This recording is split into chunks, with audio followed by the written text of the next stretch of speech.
غوث پاک کا مرید کبھی بےکس اور مضطرب نہیں ہو سکتا، اگر ہوگا تو ایک رات کے لیے ہوگا اور پھر کبھی نہیں ہوگا۔ بس میں اب اس پر اپنی گفتگو مکمل کرتا ہوں۔ حضور غوث اعظم اپنے مریدوں کی شان خود بیان کرتے ہیں۔ لوگ کہتے ہیں اپنی شان بیان کی، میں نے کہا مرید کی شان بیان۔ غوث پاک فرماتے ہیں میرے مرید پر میرا سایہ ایسا ہے جیسے زمین پر آسمان کا سایہ۔ آپ کیا سمجھتے ہیں غوث پاک کو؟ ولیوں کی کائنات میں کوئی مریدوں پہ اتنا مشفق نہیں ہوا جتنا غوث اعظم قادریوں پر مشفق ہے۔ نبیوں کی کائنات میں کوئی امت پر اتنا مشفق نہیں جیسے سید العالمین خاتم النبیین اپنی امت پر مشفق ہے۔ حضور کی شفقتوں کا صدقہ حضور غوث اعظم کو ملا ہے۔ وہ مریدوں پہ اتنے مشفق ہیں، کہتے ہیں کہ میرا تو دل کہتا ہے کہ جب میرا مرید مر کے قبر میں جائے اور فرشتے اس سے سوال کریں من ربکا، تو میں مدد کے لیے اس کی قبر میں پہنچ جاؤں اور اس کی طرف سے جواب دینے کی کوشش کروں۔ سبحان اللہ سبحان اللہ۔ حضور غوث اعظم کی شان ہے۔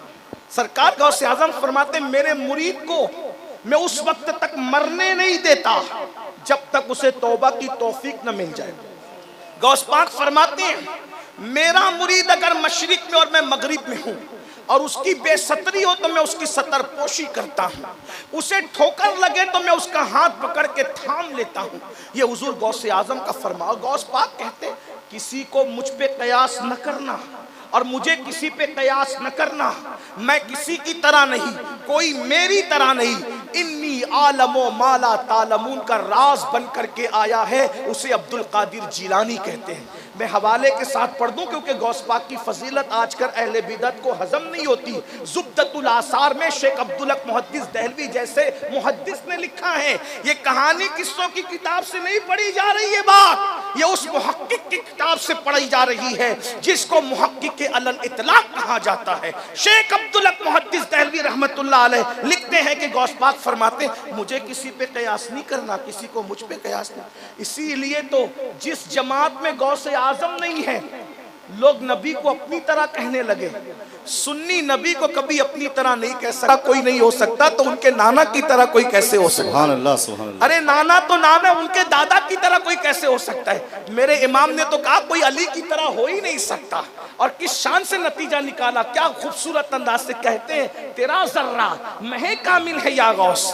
ہو سکتا ہے آپ سمجھے نہ سمجھے، جب راجستھان والے اور ایم پی والے شعر نہیں سمجھتے تو ہم ان کو تانا دے کے کہتے ہیں اگر ہم یو پی میں پڑھتے تو لوگ سمجھتے، لیکن اگر یو پی میں بھی شعر نہ سمجھا جائے تو پھر ہم کہاں جا کے پڑھیں؟ ذرا یہی بتائیں، کوئی تیسری دنیا تو ہے نہیں جہاں جا کر کے شعر پڑھیں؟ تو امام کہتے ہیں تیرا ذرہ مہ کامل ہے یا غوث، تیرا قطرہ یم سائل ہے یا غوث، کوئی سالک ہو یا واصل ہے یا غوث۔ تھوڑی کوشش کرتا ہوں مرشد کے قدموں کی خیرات لے کر۔ سالک کہتے ہیں اس بندے کو جو ولایت کے رستے پہ چل رہا ہو، ابھی ولی بنا نہیں، ولایت کے رستے پہ چل رہا، نہ وہ عام مومن ہے نہ وہ ولی ہے، بلکہ جو سالک اس کو کہتے ہیں جو ابھی ولایت کے رستے پہ چل رہا، اور واصل اس کو کہتے ہیں جو ولایت کی منزل پہ پہنچ گیا۔ اب بریلی کا قلندر کہتا ہے کوئی سالک ہو یا واصل ہے یا غوث، وہ کچھ بھی ہے تیرا سائل ہے یا غوث۔ یعنی چاہے ولایت کے رستے پہ چل رہا ہو، چاہے وہ ولی بن چکا ہو، وہ آپ کا محتاج ہے غوث اعظم۔ کوئی سالک ہو یا واصل ہے یا غوث، وہ کچھ بھی ہے تیرا سائل ہے یا غوث۔ اور پھر کہتے ہیں تو اپنے وقت کا صدیق اکبر، تو اپنے وقت کا صدیق اکبر، غنی جو حیدر و عادل ہے یا غوث۔ اور اس کے بعد کہتے ہیں ہزاروں تابعی سے تو فضوتر، یہ طبقہ مجملاً فاضل ہے یا غوث۔ اور پھر کہتے ہیں وہ کیا جانے گا فضل مرتضیٰ کو، وہ کیا جانے گا فضل مرتضیٰ کو جو تیرے فضل کا جاہل ہے یا غوث۔ جب غوث اعظم کو سمجھ نہیں سکتا تو علی مرتضیٰ کو کیا سمجھے گا، اور جو علی کو نہیں سمجھ سکتا وہ نبی کو کیا سمجھ سکے گا۔ اور پھر بڑی خوبصورت بات کہتے ہیں، غوث پاک نے ایک بات کہی، کہتے ہیں مجھ سے جو مانگو گے میں تمہیں دوں گا۔ غوث پاک کا وعدہ ہے، غوث پاک کا وعدہ کیا ہے؟ مجھ سے جو مانگو گے میں تمہیں دوں گا۔ یہ بہجت الاسرار میں لکھا ہوا ہے۔ اب اعلیٰ حضرت مانگ کیا رہے ہیں؟ علماء کی توجہ چاہیے، مانگنے کا انداز دے۔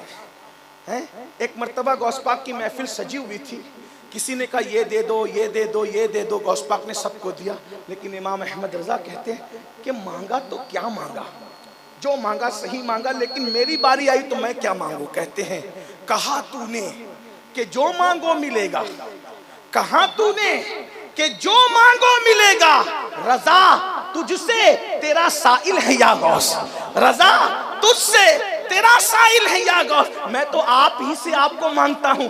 ارے جب ایاز محمود کو مانگ لے اور محمود ایاز کا ہو جائے تو بولو ایاز کی سلطنت کس کی، محمود کی سلطنت کس کی ہو گئی؟ اللہ اکبر۔ کہتے ہیں میں تو آپ ہی کو آپ سے مانگوں گا، جب میرے ہو گئے غوث اعظم تو پھر میرا زمانہ ہو گیا، اور ہوا بھی یوں ہی۔ آپ دیکھتے نہیں چشتیوں کی محفل ہے، ذکر احمد رضا کا ہو رہا ہے، نقشبندیوں کی محفل ہے، ذکر احمد رضا کا ہو رہا ہے، قادریوں کی محفل ہے، ذکر احمد رضا کا ہو رہا ہے، عرس احسن العلماء کا ہے، ذکر احمد رضا کا ہو رہا ہے، عرس اچھے میاں کا ہے، ذکر احمد رضا کا ہو رہا ہے، حتیٰ کہ میلاد بھی پڑھی جا رہی ہے تو اس بہانے احمد رضا کا ذکر ہو رہا ہے کہ وہی بریلی والا احمد رضا نا جس نے لکھا صبح طیبہ میں ہوئی، بٹا ہے بڑا نور کا، صدقہ لینے نور کا، آیا ہے تارا نور کا۔ بتا چلا یہ ڈنکے کیوں بج رہے ہیں؟ جب غوث اعظم کو غوث اعظم سے مانگ لیا تو پھر امام احمد رضا کے ڈنکے بجنے لگے۔ بس دو باتیں عرض کر کے بات پوری کرنے لگا۔ اللہ اکبر۔ اندازہ کریں غوث پاک کہتے ہیں جو میرا مرید ہے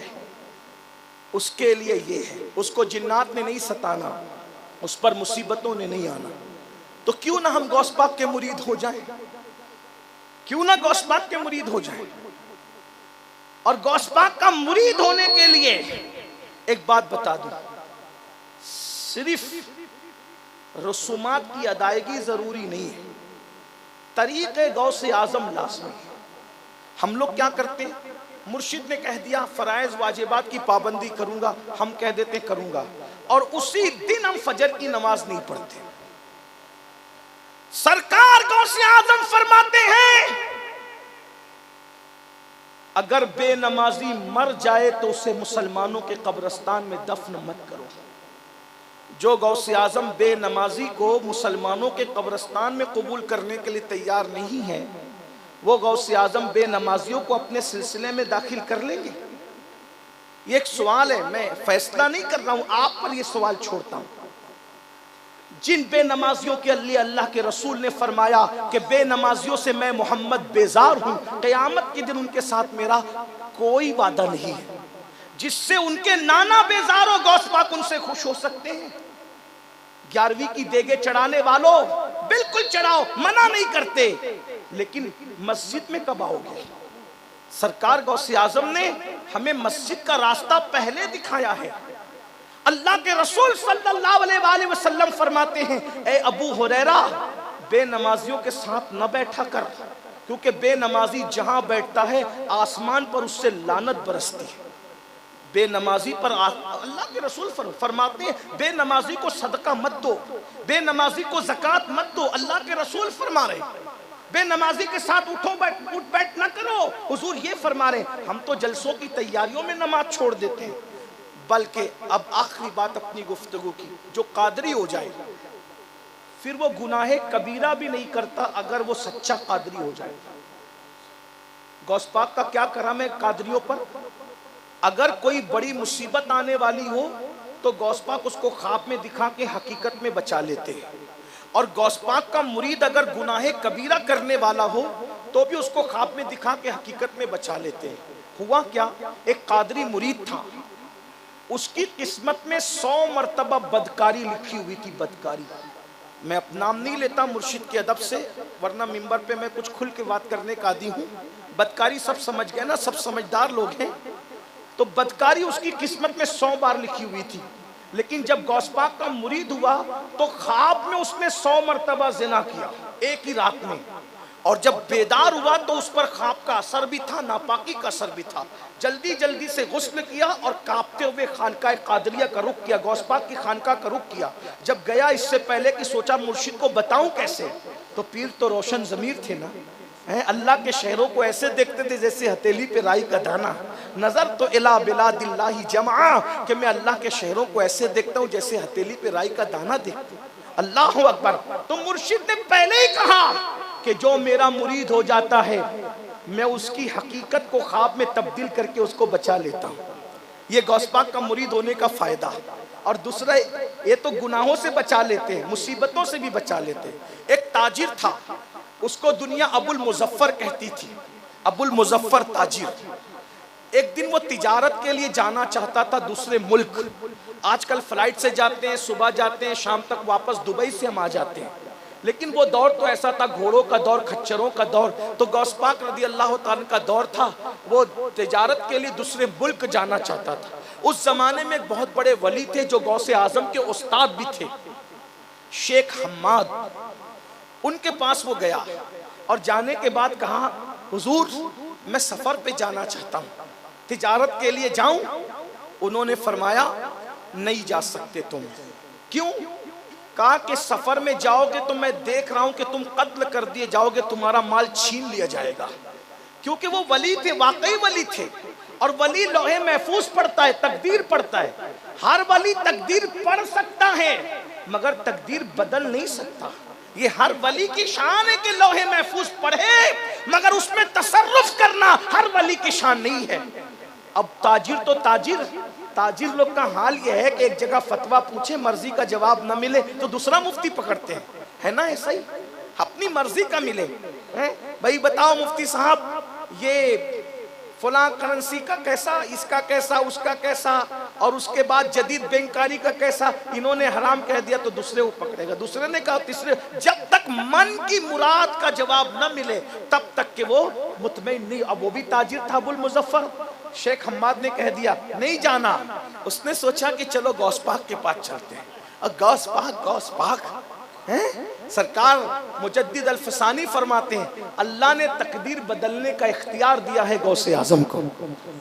جو لوگ اپنے آپ کو نقش بندی کہتے ہیں ذرا ان کو بھی خیال کرنا چاہیے، جو نبی کو نقش بندیت کا ٹائٹل لگا کے نبی کو گالیاں دیتے ہیں انہیں پتہ ہونا چاہیے نقش بندیت اسی وقت نصیب ہوگی جب مجدد الفسانی والا عقیدہ نصیب ہوگا۔ اگر مجدد الفسانی والا عقیدہ نصیب نہیں ہے تو سفید پگڑیاں باندھ کر مجددی کہلانے کا کوئی فائدہ نصیب نہیں ہوگا۔ اصل چیز عقیدہ ہوتا ہے، نہ کہ ٹوپیوں کا رنگ، نہ کہ اماموں کا رنگ، نہ کہ کپڑوں کا رنگ۔ اس لیے چشتیت اس عقیدے کا نام ہے جس عقیدے پہ غوث اعظم تھے، غریب نواز تھے، جس عقیدے پہ غریب نواز تھے، محبوب الہی تھے، بابا فرید تھے، قطب الدین بختیار کاکی تھے۔ قادریت اس کا نام ہے جس عقیدے پہ غوث اعظم تھے۔ نقشبندیت اس عقیدے کا نام ہے جس عقیدے پر سرکار باؤل حق والدین تھے، مجدد الفسانی تھے، سرکار احرار تھے، یہ وہ عقیدہ ہے۔ اور سہروردیت اس کا نام ہے جس پر سرکار شیخ شہاب الدین عمر سہروردی تھے، شیخ زکریا ملتانی تھے۔ لیکن جب آپ ان سب کو دیکھو گے تو پتا چلے گا قادریت کا عقیدہ چشتیت سے جدا نہیں، چشتیت کا عقیدہ نقشبندیت سے جدا نہیں، نقشبندیت کا عقیدہ سہروردیت سے جدا نہیں، سہروردیت کا عقیدہ رفاعیت سے جدا نہیں۔ اب سب عقیدوں کو اگر دیکھو گے تو وہ آپ کو بریلی میں یوں نظر آئے گا، انہیں جانا، انہیں مانا، نہ رکھا غیر سے کام، للہ الحمد میں دنیا سے مسلمان گیا۔ شیخ حماد کے پاس گئے، ابو المظفر جا کہتے حضور میں تجارت کے لیے جانا چاہتا ہوں۔ میں جاؤ، اجازت ہے جاؤ۔ اب انہوں نے منع کیا، یہ کہتے جاؤ۔ وہ چلا گیا۔ جب چلا گیا تو خوب کما کے منافع کما کے واپس آ رہا تھا، نہانے کے لیے گیا تو پیسوں کی تھیلی، مال کی تھیلی حمام میں لٹکائی، نہایا اور بغیر تھیلی لے واپس ہو گیا۔ تھوڑی دیر کے بعد نیند آئی، سوئے تو کیا دیکھا، ڈاکو آئے، پورا قافلہ لوٹا، اس کو بھی قتل کیا۔ جب یہ خواب سے اٹھے تو تھر تھر کانپ رہے تھے، خون کا اثر بھی گردن پہ محسوس ہو رہا تھا، خواب کا اتنا اثر تھا۔ جلدی سے اٹھے، صحیح سلامت دیکھا، دھیان آیا میرا مال تو میں نے حمام چھوڑایا۔ حمام میں گئے، تھیلی لی اور جلدی سے بغداد شریف کی طرف آئے۔ اب سوچا پہلے غوث پاک سے ملوں کہ پہلے شیخ حماد سے ملوں۔ خدا کا کرنا یہی سوچ رہے تھے کہ رستے میں شیخ حماد مل گئے اور وہ میں بیٹے جلدی جا شیخ عبد القادر جیلانی کے پاس جا، میں نے جو کہا تھا وہی تیری تقدیر میں لکھا تھا، لیکن شیخ نے 70 مرتبہ تیرے لیے اللہ سے دعا کی اور تیری لکھی ہوئی تقدیر کو بدل دے۔ جا ان کے پاس جا۔ اور اس کے پاس جب وہ شیخ ابو المظفر غوث پاک کے پاس گئے تو غوث پاک کو بیٹھا ہوا پایا، آ کر کے کہا اب دیکھو شیخ حماد ادھر بھیج رہے ہیں، لیکن غوث پاک یہ نہیں کہہ رہے کہ شیخ حماد کو کچھ نہیں پتا تھا اور اس نے جھوٹ بولا، غلط بولا، استغفر اللہ، ایسا نہیں۔ یہ ولی ان کا در بتا رہے، اب یہ ولی ان کی شان بتا رہے۔ کہا شیخ حماد نے جو کہا تھا بیٹا سچ کہا تھا کہ تو قتل ہو جاتا، مارا جاتا، نقصان اٹھاتا، لیکن اللہ نے مجھے یہ مقام عطا کیا ہے کہ میں نے 70 مرتبہ اللہ سے تیرے لیے دعا کی اور اللہ نے 70 بار میری دعا کی برکت سے تیری تقدیر کو یوں بدل دیا کہ حقیقت کو خواب میں تبدیل کر دیا۔ یعنی اگر تو قادری ہو جائے تو تیری مصیبتیں اللہ تجھے خواب میں دکھا کر حقیقت میں بچا لیتا ہے۔ تو بولو قادری ہونے کا کتنا بڑا فائدہ، دنیا میں بھی فائدہ، آخرت میں بھی۔ اب مہاراجا سے بہتر قادریت ہمیں کہاں مل سکتی ہے؟ بھائی قادریت سب جگہ کی قادریت ہی ہے، لیکن مہاراجا کی قادریت کی شان کیا ہے؟ جو ہم تو بہت چھوٹے لوگ ہیں، ہم بہت پڑھے لکھے نہیں، لیکن جتنا ہم جانتے ہیں اپنے بزرگوں سے سن کے یہ کہ حضور صاحب البرکات رضی اللہ تبارک و تعالی عنہ، ان کی خواب میں حضور غوث اعظم آئے۔ خواب کا ذکر عالم بیداری میں بھی انہوں نے غوث اعظم کی زیارت کی، یہ بھی روایت موجود۔ بہرحال سرکار غوث اعظم نے فرمایا برکت اللہ تم میرے سلسلے کا اجرا کرو، قادری سلسلے کا اجرا کرو، اور فرمایا جو تیرے ذریعے سے اور تیرے خلفاء کے ذریعے سے قیامت تک قادریت میں مرید ہوگا اس کو بخشش کرا کے جنت میں لے جانا میری ذمہ داری ہے۔ اسی لیے برکاتیت بہت فروغ پائی۔ بر صغیر میں سلسلہ قادریہ کا سب سے زیادہ فیضان جہاں سے تقسیم ہوا ہے اسے مہریرہ مطہرہ کہتے ہیں۔ بریلی شریف میں اگر مفتی اعظم کی شکل میں کوئی قادریت بانٹ رہا ہے تو ان کی غلامی کا رشتہ مہریرہ شریف سے جڑا ہوا ہے۔ امام احمد رضا کی شکل میں جنہوں نے قادریت کا فیضان بانٹا ان کا غلامی کا رشتہ مہریرہ مطہرہ سے جڑا۔ گوسی میں حضور صدر الشریعہ بدر الطریقہ کی شکل میں علامہ امجد علی رحمت اللہ علیہ کی شکل میں جس نے قادریت کا فیضان بانٹا اس کا غلامی کا رشتہ مہریرہ مطہرہ سے جڑا ہوا۔ پیلی بھیت میں حضور شیر بے اہل سنت حضرت علامہ حشمت علی خان رحمت اللہ علیہ کی شکل میں اگر کوئی قادریت کا نمائندہ نظر آیا ان کی غلامی کا رشتہ مہریرہ مطہرہ سے جڑا ہوا۔ علامہ ظفر الدین بہاری اگر بہار کی سرزمین پر قادریت کا فیضان بانٹ رہے ہیں غلامی کا رشتہ مہریرہ مطہرہ سے۔ سید سلیمان اشرف بہاری اگر علی گڑھ میں بیٹھ کر قادریت کا فیضان بانٹ رہے تھے ان کا غلامی کا رشتہ سرکار غوث اعظم سے جڑا ہوا، ان کا غلامی کا رشتہ مہریرہ مطہرہ سے جڑا ہوا۔ بدایوں میں اللہ اکبر سیف اللہ